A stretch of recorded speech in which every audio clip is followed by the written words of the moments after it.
Welcome to Kairos right time at the right moment. જીપીએસસીની હિસ્ટ્રીની series ચાલુ કરી છે. આજે પેપર જોવા જઈ રહ્યા છે 2025, જે લેટેસ્ટ જીપીએસસીનું પેપર હતું એ, જેનો એડવર્ટાઇઝમેન્ટ નંબર છે 240 અને એક્ઝામ લેવામાં આવી હતી 24 એપ્રિલે. 2017નું પેપર તમે જોયું જ હશે. એની સાથે આ કમ્પેર કરજો. બંને પેપરોમાં કેટલી સિમિલારિટીઝ છે અને કેટલું ડિફરન્સિએશન છે. સ્ટાર્ટ કરીએ આપણો આજનો પ્રથમ ક્વેશ્ચન. સિંધુ ખીણની સંસ્કૃતિ વિશે નીચેના વિધાનો ધ્યાને લો. હવે સિંધુ ખીણના બે પ્રાચીન સ્થળો કયા કયા? તો કે હડપ્પા અને મોહેંજો-દડો. એનું ઉત્ખનન 1920માં કરવામાં આવ્યું હતું. 2025ની એક ખાસિયત છે કે આમાં એલિમિનેશન ટેકનિકથી ઘણા બધા આન્સર મળી જાય છે, બરાબર? એટલે બહુ જોરદાર છે. આ શહેરોએ સંસ્કૃતિને પ્રકાશમાં લાવી, જે પહેલા સિંધુ ખીણની સંસ્કૃતિ તરીકે ઓળખાતી હતી, પરંતુ વધુ સ્થળોની શોધને કારણે તેને સિંધુ સંસ્કૃતિ તરીકે ઓળખવામાં આવી હતી. હડપ્પા સંસ્કૃતિ તરીકે પણ ઓળખાય છે, તો આ પણ સાચું છે, આ પણ સાચું છે. હવે આના ઉપર જોઈએ તો 1920 નહીં, 1921, 22માં ઉત્ખનન કરવામાં આવેલું હતું. એટલે પ્રથમ ઓપ્શન આપણો રોંગ છે. નીચે તમે અંગ્રેજીમાં જોઈ શકો છો, બરાબર? એ તમે સ્ટોપ કરીને તમે વાંચી લેજો. હું બંને વારાફરતી નહીં વાંચું, અંગ્રેજીમાં કે ગુજરાતીમાં. પ્રથમ રોંગ હોય તો રોંગ આન્સર કયું? 2 and 3 આન્સર આપણો થશે. અહીંયા બધી ક્રોનોલોજી આપણે આપેલી છે. શું શું ફાઇન્ડિંગ થયા છે, કઈ કઈ શોધખોળો મળી છે, એ બધી જ ડિસ્કશન આપણે આ ઇમેજની અંદર કરેલી છે. તમે જોઈ શકો છો. એ હું વાંચવા નહીં જાઉં. સ્ટોપ કરો વિડીયોઝ, વાંચો, નોટ બનાવી લો, નોટમાં લખી દો. કઈ જગ્યાએ લખવાનું કે જે તમે હિસ્ટ્રી નોટ બનાવી ને છેલ્લા પેજે લખી દો, કે ફટાક લઈને આવી ઇન્ફોર્મેશન છે ને મળી જાય. હવે નામ લીધું છે તો એ પણ જોઈએ કે ભાઈ ભારતમાં કઈ કઈ સાઇટ છે ને કેવા કેવા ક્વેશ્ચન પૂછાય. તો ભાઈ સૌથી મોટી સાઇટ કઈ? 2017નો પ્રશ્ન, રાખીગઢી, બરાબર? તો ક્યાં આવેલું છે? તો એ પૂછાય. હરિયાણામાં. કાલીબંગન ક્યાં આવ્યું છે? પછી એ પણ પૂછાય કે જે સાઇટ છે, હરપ્પન સાઇટ્સ, કઈ કઈ નદીના કિનારે આવેલું છે? પ્રશ્ન એવો પણ પૂછાય. પ્રશ્ન એવો પણ પૂછાય કે સૌથી પૂર્વનું સ્થળ કયું, સૌથી ઉત્તરનું સ્થળ કયું, સૌથી પશ્ચિમનું સ્થળ કયું અને સૌથી દક્ષિણનું સ્થળ કયું? તો અહીંયા આપેલા છે. જે રીતે ભારતના છે એ રીતે તમારે ગુજરાતના પણ પાકા કરવા પડે ભાઈ. કયા? ગુજરાતના અમુક આઈવીસી જે છે, ઇન્ડસ વેલી સિવિલાઇઝેશન સાઇટ્સ, એના અમુક એવા ટોપિક્સ 2017ના પેપરમાં પૂછાયા છે, ક્યારે આપણે એના નામ પણ સાંભળ્યા ના હોય, તો એની પણ ચર્ચા આપણે એ પેપરની અંદર કરેલી છે. તો ખાસ એ 2017નો વિડીયો તમે ખાસ જોજો, હિસ્ટ્રી બહુ જોરદાર છે. સેકન્ડ ક્વેશ્ચન જોઈએ, ફરીથી સિંધુ ખીણ ઉપર જ. દેખો આ 2025 જીપીએસસી ની અંદર ભાગ્યે 15 થી 20 ક્વેશ્ચન હિસ્ટ્રીમાં પૂછાયા છે. એમાંથી સિંધુ ખીણ ઉપર બીજો પ્રશ્ન. હિસ્ટ્રીમાં કેટલા બધા ટોપિક છે, પણ આમને એક ટોપિક પરથી આટલા બધા ક્વેશ્ચન પૂછે છે, એનો મતલબ કે કેટલી આળસુ છે જીપીએસસી, આપણે અહીંયા દેખાય. સિંધુ ખીણની સંસ્કૃતિ વિશે નીચેના વિધાનો ધ્યાને લો. કે સિંધુ ખીણ સંસ્કૃતિ એ ભારતમાં પ્રથમ શહેરીકરણ હતું. એકદમ રાઈટ. તેઓ સુયોજિત પાણી નિકાલ વ્યવસ્થા અને જાળીદાર માળખા સાથેનું નગર આયોજન હતું. રાઈટ. સમાજ ચુસ્ત વંશવેલા ધરાવતું માળખું સામાજિક અસમાનતાઓ સાથે અનુસરતું હતું. ખબર નહીં સાહેબ. વેપાર અને વાણિજ્યની વૃદ્ધિ સાથે ખેતી પ્રાથમિક આર્થિક પ્રવૃત્તિ હતી. તો ભાઈ હોય જ. હવે દેખો, સામાજિક અસમાનતાઓ અને ચુસ્ત વંશવેલા ધરાવતું માળખું એ આપણને લેટર વેદિક પીરિયડમાં જોવા મળે. બરાબર? લેટર વેદિક પીરિયડ જે આપણે જોઈએ ત્યારે આપણને જોવા મળે પછી બ્રાહ્મણ, પછી ક્ષત્રિય, વૈશ્ય એન્ડ શૂદ્ર. 4 માળખા થઈ ગયા. 4 માળખા થઈ જાય તો પછી શું હશે? અસમાનતાઓ. હડપ્પન સિસ્ટમમાં આપણને એવું જોવા મળતું નથી. એનો મતલબ કે કયા સાચા છે? તો ભાઈ 4 સાચા. અહીંયા શું છે? અસમાનતાઓ સાથે અનુસરતું હતું, પણ અસમાનતાઓ નહોતી. બરાબર? આ ખાસ ધ્યાન રાખવાનું. દેખો પેપર મેં વાંચેલી છે તો પણ ભૂલ થાય છે, તો આ નહીં આવે. આપણે સમજાવે સાચું, પણ ઓપ્શન ખોટો ટીક કરેલો. આન્સર આવશે 1, 2 and 4. નેક્સ્ટ જોઈએ, ફરીથી થર્ડ ક્વેશ્ચન. ભાઈ સિંધુ ખીણ ઉપર થર્ડ ક્વેશ્ચન જોરદાર કહેવાય. શું પૂછ્યું છે? ગુજરાતમાં સિંધુ ખીણની સંસ્કૃતિ. લોથલ, પાટણ, રોજડી, રંગપુર જેવા સ્થળોએ થયેલા ઉત્ખનને પુષ્ટિ કરી છે કે ગુજરાત લગભગ 4000 વર્ષ પહેલા શહેરી સંસ્કૃતિનો એક ભાગ હતો. એકદમ રાઈટ ભાઈ. સૌથી જૂનું કયું? એવો પ્રશ્ન પૂછેલો છે. 7000 વર્ષ પહેલા, 2017ના વર્ષની અંદર સૌથી જૂનું કયું? કચ્છ અને સૌરાષ્ટ્રમાં માટીકામના સ્વરૂપો અને ખંભાતમાં મણકા બનાવવાની તકનીક. લોથલ એક નોંધપાત્ર દરિયાઈ વ્યાપાર કેન્દ્ર હતું અને હજી સુધી પણ દરિયા પ્રવૃત્તિ ચાલે છે. તો ભાઈ દરિયા કિનારે હોય તો વ્યાપાર પ્રવૃત્તિ ચાલતી હોય, તો આ પણ સાચું, આ પણ સાચું, આ પણ સાચું. છેલ્લો જોઈએ, ગુજરાતનું સિંધુ ખીણ સંસ્કૃતિનું અન્ય સ્થળ એટલે કે ધોળાવીરા એના લોખંડના ઓજારો અને શસ્ત્ર માટે જાણીતું. ભાઈ લોખંડ કોઈ પણ હડપ્પન સાઇટમાં જોવા ના મળે, એ તો વૈદિક પીરિયડમાં આવ્યું ને લોખંડ. શેમાં આવ્યું? વૈદિક પીરિયડ. લોખંડ હડપ્પન સાઇટમાં જોવા મળતું નથી, એટલે યાદ રાખવાનું. એટલે આ ઓપ્શન ખોટો થઈ જાય. એકદમ રાઈટ. તો 4 ખોટું, 4 ખોટું. Answer 1, 2 and 3. આ રીતે એલિમિનેશન થી આપણે આન્સર આપી શકીએ છીએ. ઋગ્વેદ વિશે નીચેના વિધાનો ધ્યાને લો. ઋગ્વેદ ઉપર પ્રશ્ન દર એક્ઝામ પૂછાયા છે. કઈ રીતના ક્વેશ્ચનો પૂછાય છે? એટલે જોડકા જોડે પૂછી લે, બરાબર? ખાલી ઋગ્વેદ ઉપર નહીં, અલગ અલગ 4 વેદો આપી જ.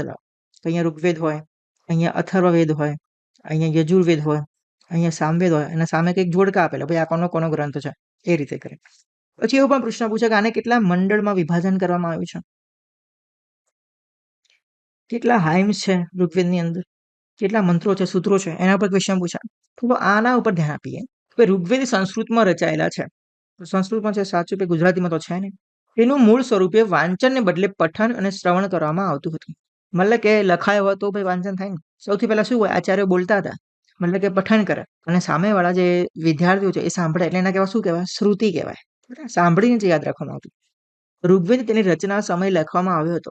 ભાઈ રચના સમય ક્યાંથી લખાય, પહેલા એ રચાઈ ગયા તો એનું પઠન થતું હતું વાંચ્યા વગર. જો લખાઈ ગયો હોત તો ભાઈ વાંચીને પઠન ના થાય. હવે કેમ વાંચવામાં નતું આવતું, કારણ કે લખાયો જ નહોતો, રિટર્ન ફોર્મમાં ન હતો.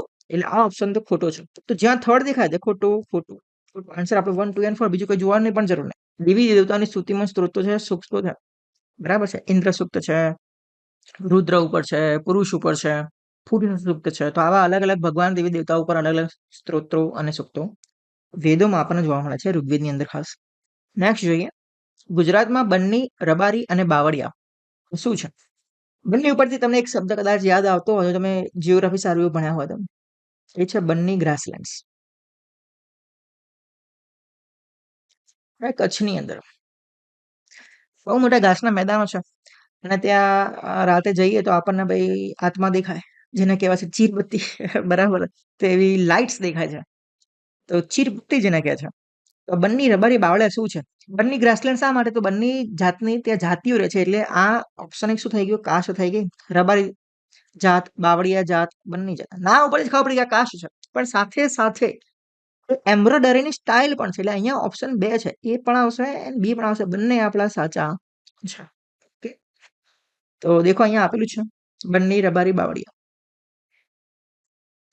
ગુજરાતના પરંપરાગત કલા સ્વરૂપો વિશે નીચેનામાંથી કયું વિધાન સાચું છે ગુજરાતની હિસ્ટ્રી પર? Which of the following statement is true about traditional art forms? Bandhani શું છે ગુજરાતમાં લોકપ્રિય ટાઈ ડાઈ કાપડ કલર છે? પહેલું જ સાચું ભાઈ. અહીંયા ક્યાં વિધાનો આપ્યા છે? એ બી સી ડી, ચારમાંથી એક લેવાનું છે. તો બાંધણી છે ગુજરાતનું કાપડ કલા છે. વાલીનો ઉદ્ભવ ગુજરાતમાં થયો હતો? ના ભાઈ, આનો ઉદ્ભવ ક્યાં થયો હતો? તો મહારાષ્ટ્રમાં થયો હતો. મધુબની કલા એક ગુજરાતની પ્રખ્યાત કલા છે? ના ભાઈ, મધુબની છે એ મિથિલા નગરીની કલા છે. ભાઈ કઈ મિથિલા? ક્યાં આવ્યું? તો બિહારની અંદર. કથક એક ગુજરાતનું શાસ્ત્રીય નૃત્ય સ્વરૂપ છે? ના ભાઈ, કથક જે છે એ યુપીનું છે, પ્રદેશ. એકદમ ઈઝી હતું ભાઈ, 2025 નું હિસ્ટ્રીનો પોર્શન. આ શું છે? મધુબની. આ છે વાલી અને આ છે કથક. શું તમે આમને ઓળખો છો ભાઈ? બરાબર, બહુ જ મહાન કલાકાર કહી શકાય. કથકની અંદર ઘણા બધા એવોર્ડ મળ્યા છે અને આ નામ તમે 100% સાંભળ્યું જ હશે, પુસ્તકોમાં વાંચ્યું હશે. તો કમેન્ટ કરો કે આ કોણ છે. ભારતમાંથી કાપડની, દેખો આ બહુ સરસ ક્વેશ્ચન આવ્યો, બહુ મજેદાર છે કે ભાઈ ભારતમાં કાપડની નિકાસ તરીકે કેલિકો વિશે નીચેના વિધાનો ધ્યાને લો. કેલિકો શું છે? કાપડ છે કેલિકો. પહેલા વાંચો ચારે ચાર અને પછી આપણે જોઈએ. કેલિકો રેશમી કાપડમાંથી બનાવવામાં આવતા, તેમાં જટિલ આલેખન દર્શાવવામાં આવતું હતું. કેલિકો નામ ભારતીય શહેર કાલિકટ પરથી ઉતરી આવ્યું છે. કેલિકો યુરોપમાં લોકપ્રિય હતા, ખાસ કરીને ઇંગ્લેન્ડમાં, જ્યાં તેનો ઉપયોગ ફેશનેબલ વસ્ત્ર માટે થતો હતો. ભારતમાં કેલિકોની નિકાસમાં ઘટાડો મુખ્યત્વે અંગ્રેજ સરકારની ઔદ્યોગિકરણ અને સંરક્ષણવાદી નીતિઓને કારણે થયું. એટલે ભારતમાં કાપડની ઉદ્યોગોની ફેક્ટરીઓ શા માટે બંધ થઈ? એનું કારણ છે કે ભાઈ ઇન્ડસ્ટ્રીયલાઇઝેશન, ઇમ્પોર્ટેડ કપડાં. ઇમ્પોર્ટેડ કપડાં સસ્તા હોય, ફેક્ટરીમાં બનતા હોય, બહુ જથ્થામાં બનતા હોય, એટલે એનો ભાવ થોડો ઓછો હોય. ભારતીયોને પણ પોતાના જે સ્વદેશી કાપડ છે એના કરતા એ પરદેશી કાપડ પહેરવામાં થોડો શોખ વધારે હોય, જેમ અત્યારે પણ છે. એ જ રીતે એ વખતનું પણ માઇન્ડસેટ એવું રીતનું હતું. બે કે એક તો પ્રાઇસ અને બીજું ઇમ્પોર્ટેડ ટેગ લાગે. ભાઈ કોનું કાપડ છે? અંગ્રેજોનું. ભાઈ વાહ ભાઈ વાહ, ધોતિયું ક્યાંથી લાયા? તો કે ઇમ્પોર્ટેડ ધોતિયું. તો તમે દાદા પૂછવાનું આવું બધું. આ ચોથું તો એકદમ સાચું છે. ચોથું સાહેબ 3 છે, પહેલું નહીં આવે. હવે જો કેલિકો રેશમી, તો રેશમી કાપડ નથી, આ ભાઈ કપાસમાંથી જ બને છે, કોટન જ પ્રકાર છે. બરાબર, કોટન જ પ્રકાર છે, રેશમી નથી. એટલે પહેલું ઓપ્શન તો શું છે? ખોટું છે. એક નંબર જ્યાં હોય ત્યાં ખોટું, આ પણ ખોટું. હવે કેલિકો નામ ભારતીય શહેર કાલિકટ ઉપરથી ઉતરી આવ્યું છે. બરાબર, અત્યારે એનું નામ છે શું? તો કોઝીકોડ. તો કાલિકટ પરથી ઉતરી આવ્યો છે એકદમ રાઈટ. તો આન્સર આવશે 2, 3 and 4. 2, 3 and 4. આપણો આન્સર 2, 3 and 4. યુરોપમાં લોકપ્રિય હતા કારણ કે સૌથી પહેલા પોર્ટુગીઝો જે આવે છે એ આ કાપડ લઈ જાય છે અને યુરોપમાં વેચે છે. બહુ એની માંગ હોય છે અને એમને કેલિકટના નામ ઉપરથી જે કાપડનું નામ આપ્યું છે કેલિક. ક્યાંથી લાયા કે ભાઈ કેલિકોથી લાયા છે. કેલિકટ તો બોલતા આવડે નહીં. ચલો નેક્સ્ટ જોઈએ.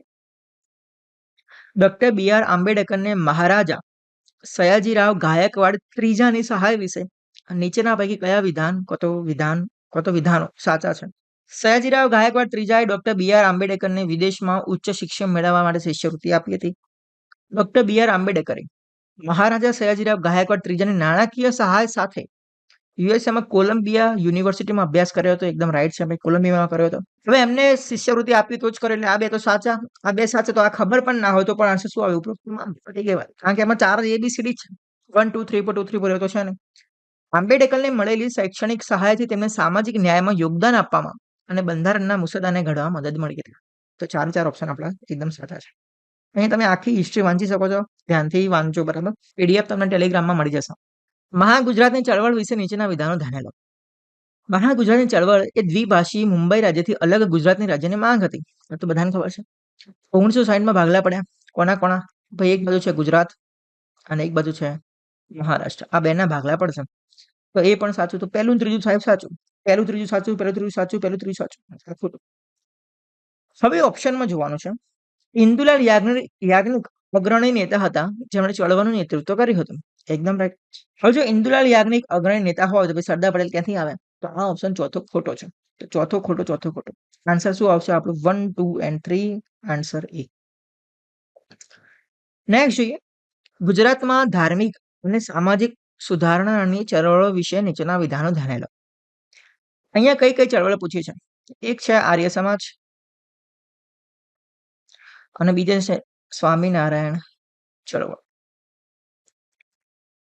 તો ભાઈ સ્વામિનારાયણ ચળવળે નૈતિક શિસ્ત, ભક્તિ તેમજ મદ્યપાન અને હિંસા જેવા સામાજિક દૂષણો દૂર કરવા પર ભાર મૂક્યો. કોઈ પણ ચળવળ એના પર ભાર મૂકશે જ નહીં. કોઈ એવું કહેશે દારૂ પીવો નહીં પીવો, એવું કહેશે જ નહીં.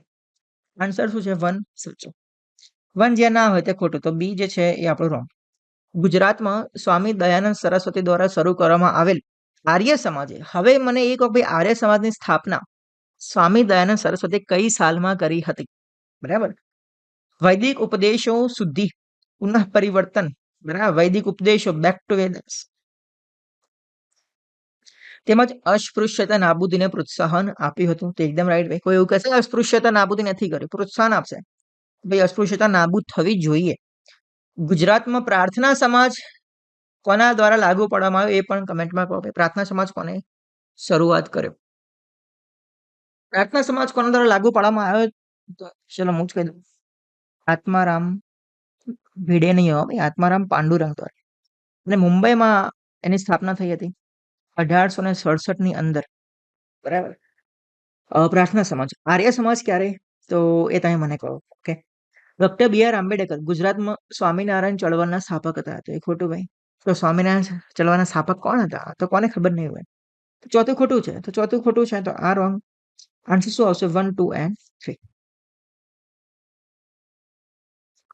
હવે સારો એક ક્વેશ્ચન આવ્યો છે. ભારતીય રાષ્ટ્રીય ચળવળના ભારત અને વિદેશમાં ભારતીય ક્રાંતિકારીઓ વિશે નીચેના વિધાનો ધ્યાને લો. અંગ્રેજીમાં નીચે આપ્યું છે ભાઈ, વાંચી લેજો. યુનાઇટેડ સ્ટેટ્સ એન્ડ કેનેડામાં સ્થાપાયેલી ગદર પાર્ટીનો હેતુ ભારતમાં બ્રિટિશ શાસનને ઉથલાવી દેવાનો હતો. હવે ગદર પાર્ટીની સ્થાપના ક્યાં કરવામાં આવી હતી? તો ભાઈ યુએસએમાં, બરાબર. San Francisco. અને આ ક્વેશ્ચન પણ ઓલરેડી GPSC 2017 પૂછા ચૂક્યો છે અને રિપીટેશન હતું. તો PY ક્વિઝ કરશો તો ખબર પડશે કે રિપીટ કેટલું થાય છે. તો સાન ફ્રાન્સિસ્કો પહેલું જે છે એ ખોટું છે. એક જ્યાં હોય તે ખોટું. ચલો આન્સર મળી ગયો, વાત થઈ પૂરી. આન્સર શું હશે? સીધો આન્સર. બીજું મારે કંઈ જોવાની પણ જરૂર નથી, પણ તમે અહીંયા વાંચી શકો છો. ઓકે. અને આ ગદર પાર્ટીના સભ્યો કયા કયા હતા, એના ફાઉન્ડર કયા કયા હતા, એ અહીંયા આપેલું છે. ખાસ આ યાદ રાખજો. દેખો અહીંયા કઈ રીતે યાદ રાખવાનું? બે તો બાબા છે, બાબા સોહનસિંહ અને બાબા કેસરસિંહ. લાલા હરદયાલ મોસ્ટ ઓફ બધી જગ્યાએ જોવા મળશે. પછી છે પંડિત કંસીરામ મોરલી અને એક છે મૌલવી બરકતુલ્લા. તો આ રીતે આપણો વિડીયો સરસ મજાનો પતી જાય છે એકદમ શોર્ટમાં. જીપીએસસી 2025નું હિસ્ટ્રીનું પેપર આપણે જોયું. ધન્યવાદ.